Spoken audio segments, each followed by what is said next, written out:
So Formula One bombshells have dropped over the course of the last few days. NASCAR starting to take shape a little bit with paint schemes and everything. We're also going to talk about some Daytona 500 entrants who have dropped some paint schemes. All that and more coming up next.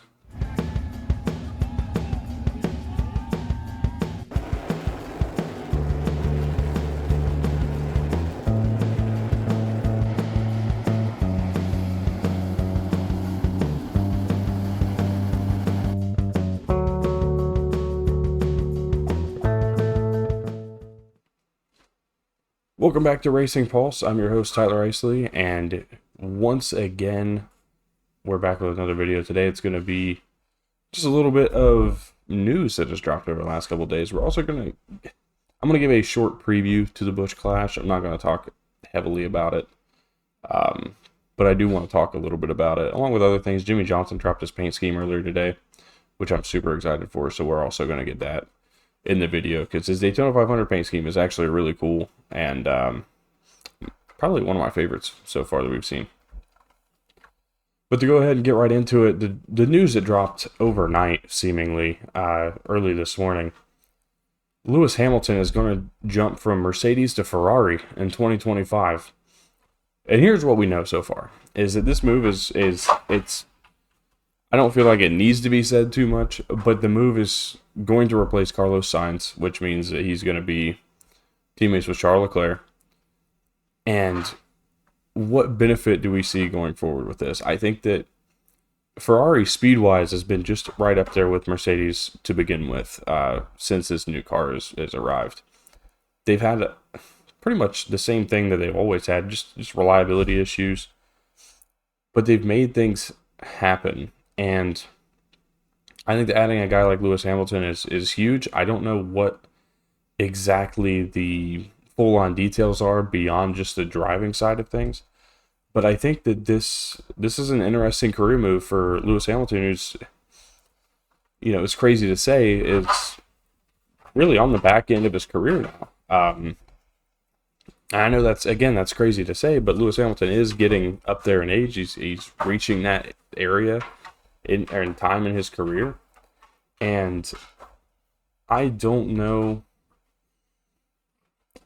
I'm just having a hard time figuring out what it is. Like I'm trying to put these pieces together. I have no idea. I think this is one of the most blockbuster moves we've ever seen in Formula One, and it's going to definitely shake up the grid. And I'm curious to see what Mercedes' answer is going to be going into 2025. But I'm also curious to see how this works for 2024 for Mercedes. Are they going to help Lewis Hamilton be successful this year? Or are they going to put all their focus on George Russell and Lewis Hamilton just, hey, this is a down year for you, buddy. We're not helping you. Because why would you give him anything that he can take over to Ferrari to give them that competitive advantage, or get back whatever advantages you have? I have a feeling that this is going to be a rocky 2024 year. I think this is going to look very interesting, and to be honest, it's so early as this is. What could we see this year? Could we see Mercedes just hold Lewis Hamilton out of races? All of that seems highly unlikely. I think the most likely is that they do put him in a competitive disadvantage compared to George.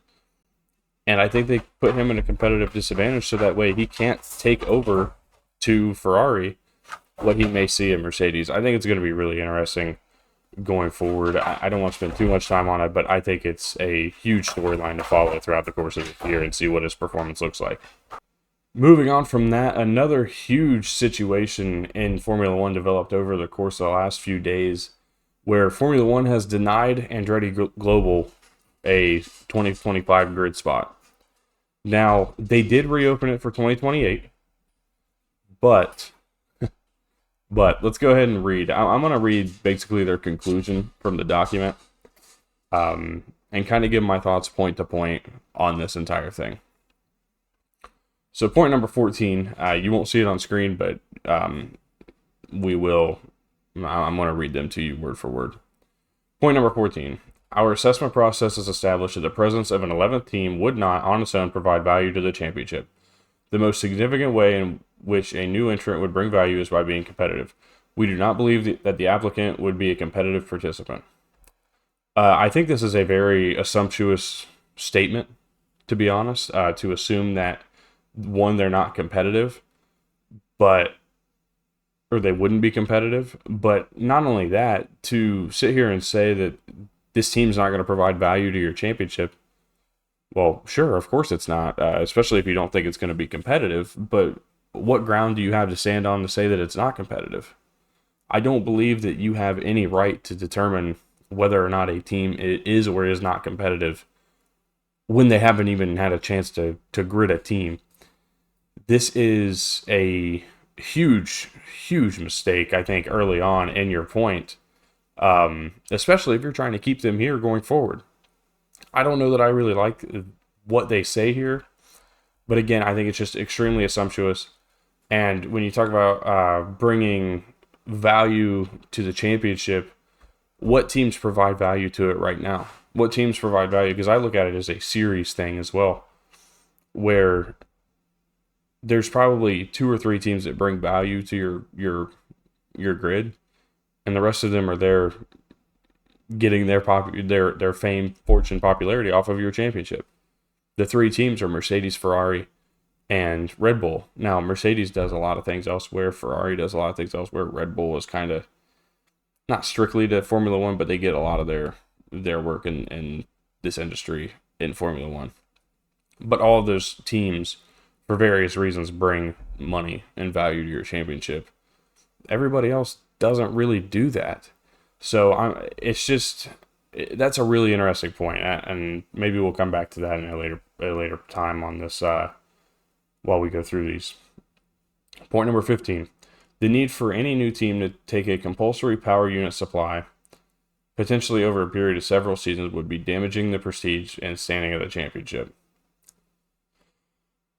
I believe other team, like, this is, correct me if I'm wrong in reading this. This feels as though what they are saying is that because they don't create their own power supply, or wouldn't be at this point, damages the series. What about not 90%, but maybe like 75% of the other teams? I know every one of those teams don't make their own power units. That's interesting. A little tone deaf, if you ask me. 16. While the Andretti name carries some recognition for F1 fans, our research indicates that F1 would bring value to the Andretti brand rather than the other way around. Okay, so this goes back to what I just said in point 14, now to point 16. Now, they are correct in saying this. They are 100% correct. This is a absolutely fair statement to make. However, what do you do for the other 7 or 8 teams that aren't, again, Red Bull, Mercedes, Ferrari? What value do they bring to the F1 brand? The F1 brand doesn't double to theirs. I don't think you have a proper answer for that. So that's interesting. We'll move forward. 17. The addition of an 11th team would place an operational burden on race promoters, would subject some of them to significant costs, and would reduce the technical, operational, and commercial spaces of the other competitors. So I know that there is something written down in the, I don't know if they're bylaws, rule book. This is basically stating, in my opinion, the way I read this, is that other tracks don't have the room. But I believe the Formula One grid is written somewhere to at least that every tracker, that the grid will at least be able to hold 26 cars. Up to 26 cars. Now 26 is the max. So telling me and telling everybody that you do not have tracks that on your schedule that can accommodate to what you're supposed to have at your fullest feels like a bit of a problem. Again, I don't know. I can't state too far into that, but it's interesting. I will say that I don't know. I don't know what you're getting by telling us that your tracks aren't doing what they're supposed to do or didn't do what they were supposed to do to begin with. 18. We were not able to identify any material expected positive effect on CRH financial results as a key indicator of the pure commercial value of the championship. This is again kind of similar to damaging the prestige. Just stating that 14, it won't provide value to the championship. This is, to me, it feels like they're just repeating themselves, but stating it in a financial way now. Even then, obviously, I guess, again, you're right, but still doesn't make a whole lot of sense. Number 19, on the basis of the application as it stands, we do not believe that the applicant has shown that it would add value to the championship. We conclude that the applicant's application to participate in the championship should not be successful. Okay, number 20, and the final point was, we would look differently on an application for the entry of a team into the 2028 championship with a GM power unit, either as a GM works team or as a GM customer team, designing all allowable components in-house. In this case, there would be additional factors to consider in respect of the value that the applicant would bring to the championship, in particular in respect to bringing a prestigious new OEM to the sport as a power unit supplier. So, no, Andretti, don't come back in 2028 and think we're just going to let you in. Come back as Chevy, I guess, is the word I would use. I come back as GM, and then you're good. Then you can do what you want. But if you don't come back as Chevy, we don't want you. Just, stay over there. This whole statement is what feels like a huge dig at the Andretti Global business. And I feel like there are rights and wrongs in this. Now, we know that in the past, these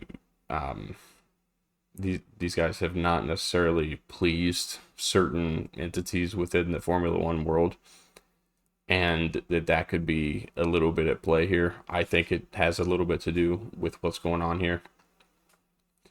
But at the end of the day, to sit here and take multiple shots, cheap shots and unknowns specifically at these guys when they haven't put a car on track, they haven't given you any reason to in this regard. A good portion of this, at least half of this, comes off as extremely unprofessional in my mind. But not only that, I don't believe that the assumptions made about this team not being competitive or bringing value to your championship are valid either. I think that there are a lot of things, and then if you're going to shut the door the way you're doing it right now, I don't feel like you should open the door in 2028, because it feels, I just don't think that I don't think you're closing the door properly here. I could be completely wrong. I could be misunderstanding or misreading what's being said.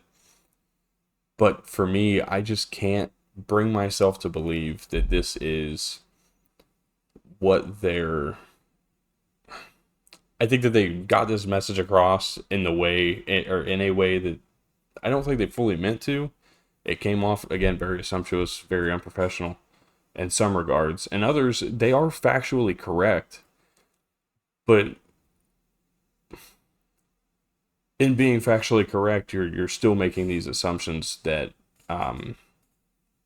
like you're stating the obvious again, that like a team does not bring more value than your Formula One brand. Obviously, it doesn't. The Formula One brand has grown exponentially, especially in America, over the course of the Drive to Survive series. It's starting to fall off because of the domination that we've seen from Max Verstappen. Not by me, by any means. I mean, I watch it, but it has started to fall off because people are seeing that it's not as competitive as it may seem at the front, which is where a lot of the attention is paid during the broadcast, at least here. But I think we all get the Sky Sports broadcast to watch it, so it's not like it's really any different anywhere else. I believe that taking away that potential second American team, but an American team who's actually really, I think, got the funds and the ability and the backing to be extremely successful, both financially and on the track. You know, we look at what Haas has done, and Haas has had years where they've really improved, but the majority of their time they've been in the back and they haven't figured out a way to get better. And it almost begins to look like they're not trying to get better. Andretti is a name and a team that is not willing to just sit back and be at the back. So, and again, you're taking away that American team when you're trying to add a fourth American race. Let's not forget the other day when I talked about the Chicago Grand Prix trademark that they filed for. So if you're wanting to add a potential fourth American race or replace one with a third race, replace Austin or Miami or something with Chicago, then you need to understand that if that's the market you're shooting for, which it seems that you are, the best interest of the sport as a whole to come over here, when they come over here, is having an American team that wants to be competitive. And I say again that I believe that Andretti wants to be competitive. I think they are going to come back in 2028 or make a bid around that 2028 timeframe. I'm assuming that they're going to have to start that process in like 2026, maybe even next year, pushing forward with that power unit supplier and OEM support. But once they do that, and if they do that, I think that that's going to kind of help raise back that popularity within the American fan base. Now, if you remember correctly, back when Haas started, it felt like the American public started to watch a little more because they wanted to see what Haas was able to do over on the Formula One side of things. That success never came. It was short-lived when it did. And the interest dropped off within the American public. Drive to Survive comes back. We get Logan Sargent over there racing for Williams, which he'll be back this year. The interest is back. Well, denying this team, I think, is going to be a little bit more harmful than they really believe. So, we'll see. We'll see what it turns into. But those are just kind of my early thoughts on this. I wanted to get this video out yesterday, but I already had the NASCAR video recording. So we're dropping it here today on the 1st of February. But I got one more thing I want to talk to you guys about. And it's going to be NASCAR related. I'm just going to kind of talk quickly about the Clash. And also, Jimmie Johnson has released his paint scheme for the Daytona 500. I really want to get into that as well. Alright, so Jimmie Johnson dropped his newest paint scheme for the Daytona 500, and it is honestly one of my favorites so far that I've seen. And I'm going to throw it up on the screen. It's a little cut off, but you get the point of what it looks like. Now, this is paying homage to Richard Petty and his 1964 Daytona 500 win. You can see the 510 horsepower on the sides of the hood. It's just the Petty blue on the Legacy Motor Club car. I really like this. Honestly, this is one of my favorites so far. Anything that throws back and does true justice to the beauty of a paint scheme is always one that I truly enjoy. So I'm super excited to see this car on the track, and hopefully Jimmie Johnson has a better showing this year than he did last year in the Daytona 500, and also hopefully that he gets to be on the track a little more in 2024 than he was in 2023. On top of that, I want to bring up the Clash coming up this weekend. Just a quick little preview, nothing too crazy. I just want to say that I do suggest watching it. I don't know how many more of these we're going to get.